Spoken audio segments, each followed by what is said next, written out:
Good day, everyone. Today, I'm going to explore some fundamental ideas that help us understand how the natural world works. We'll tackle the principle that govern motion, change, and the reason why things happen the way they do. These concepts blend both philosophy and science to give us a clearer view of the universe and its workings.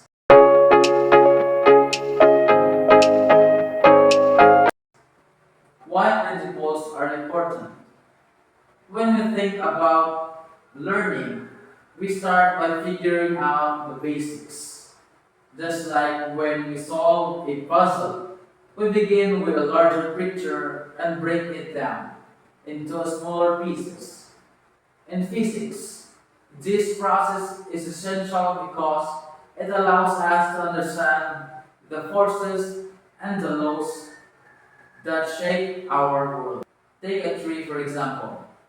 If you look at a tree without thinking about its parts, you might not fully understand how it works. But when you break it down into its roots, trunks, leaves, and even the cells and molecules that make it up, you start to see how it grows, absorbs nutrients, and interacts with the environment around it. This same approach applies to physics. We start with simple things we can observe, like the fall of an apple, and they use those observations to understand deeper principles, such as gravity and motion. These laws guide everything from the smallest particles to the vastness of the universe.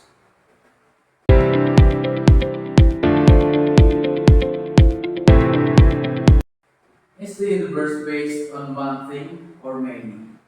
Now, let's talk about the big question in philosophy and physics. Does the universe work based on the simple principle, or are there many forces and elements at play? Some philosophers, like Parmenides, believe that the universe is unchanging and everything is based on a single motionless principle. They argue that change is just an illusion. On the other hand, there were early scientists who believed that the universe is made up of multiple elements like air, water, fire, and earth. These elements could be limited or they could be infinite.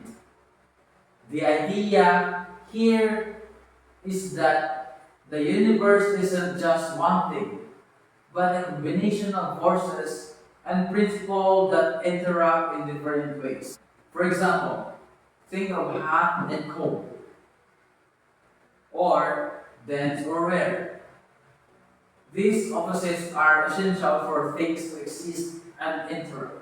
If you look at fire and water, you can see how they work together and against each other. Fire, which is hot, and water, which is cold, can destroy each other. But they can also balance each other out, as when water cools down fire. This balance between opposites is what allows many natural processes to occur.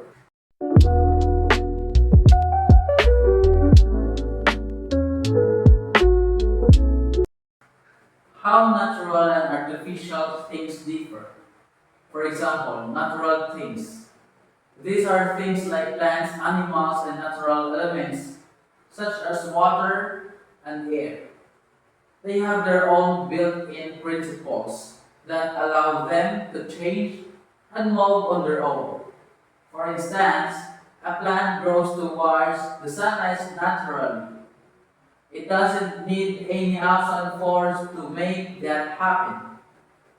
It just does it as part of its natural process. Artificial things. On the other hand, things like table, chair, or statue don't have this ability to change or mold on their own. These man-made objects rely on external forces to shape them or make them move. For example, a carpenter. A carpenter has to shape a piece of wood into a chair, and once it's made, it stays still until someone moves it.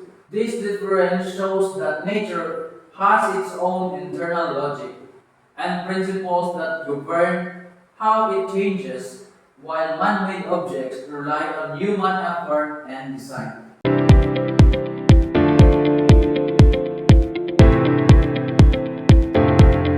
The four causes of things. To understand why things exist or happen, there are four main causes that we can look at. Number one, material cause. This refers to the physical substance that something is made of. For example, the material cause of a table is the wood. Number two, formal cause. This is the design or structure of something. A chair has a specific structure that makes it useful for sitting. Number three, efficient cause. This refers to the agent or force that brings something into being. For instance, a carpenter who makes a chair in the efficient cause. Number four, final cause. This is the purpose or goal of something. The final cause of a chair is to provide place for people to sit. These four causes are not just for physical objects, but can also apply to actions. For example, when you study, your efficient cause is the effort you put in, and the final cause is the goal to learn and succeed.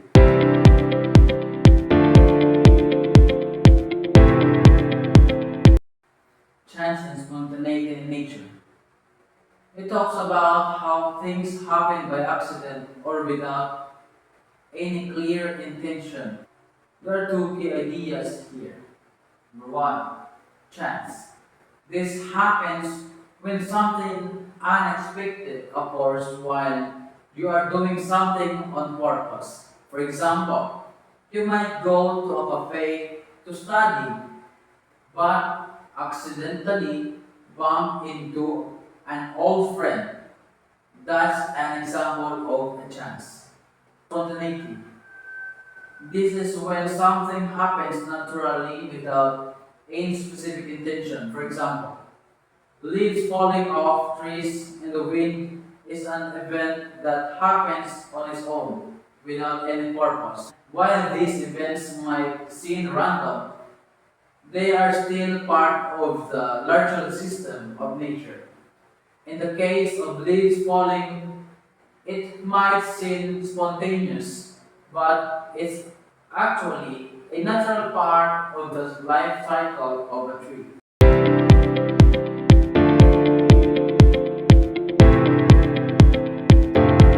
Nature's built-in purpose. One of the most important ideas is that nature isn't random, it has purpose. Every living thing, every plant, and even some non-living things seem to be working towards a goal or purpose. For example, a seed grows into a tree because that's its natural direction. It grows to become a tree that can reproduce and sustain life. It has a similarly to birds. Birds build nests to protect their eggs because that's how they ensure the survival of their species. This idea shows that natural processes follow a certain order, and everything in nature has a role to play. even if it sometimes seems chaotic.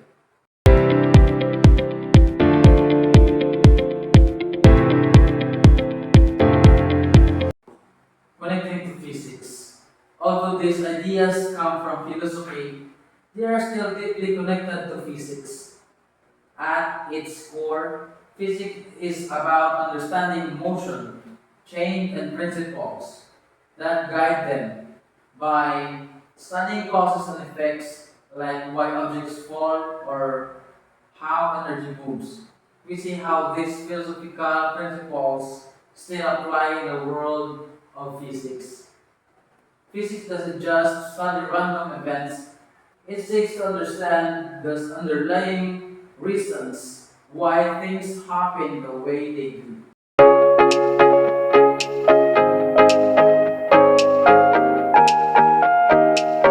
And for my conclusion, it explored how the natural world works through principle, causes, and purposes. It shows that nothing in nature is random. Everything has a reason for existing and everything fits into a larger system. When we study the natural world, we don't just observe what happens, but we ask deeper questions about why and how things happen to uncover the hidden connections that hold everything together. Thank you.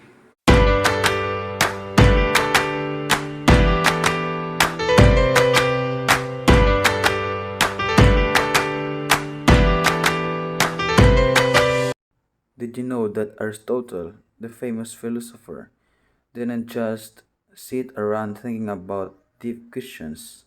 He was also trying to figure out how everything in the world works. He created his own version of physics to answer big questions like why do things move and what causes change. Aristotle believed that everything in nature had a purpose, like how a plant grows toward the sun.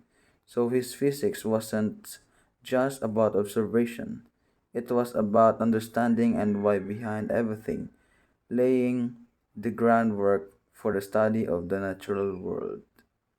Another fun fact: Aristotle's version of physics was all about balance. He thought that things in nature work because of opposites, like hot and cold, or light and heavy, balancing each other out. Even though modern science doesn't quite see it the same way, his idea of balancing forces sparked some of the earliest thinking on how the universe keeps everything in check. Another fun fact: Aristotle didn't just observe the world around him, he tried to understand the deeper why behind everything. He believed that everything in nature, from animals to plants, had an internal purpose or goal. This idea led him to create a way of thinking about physics that tried to explain how everything was connected, even without the scientific methods we have today.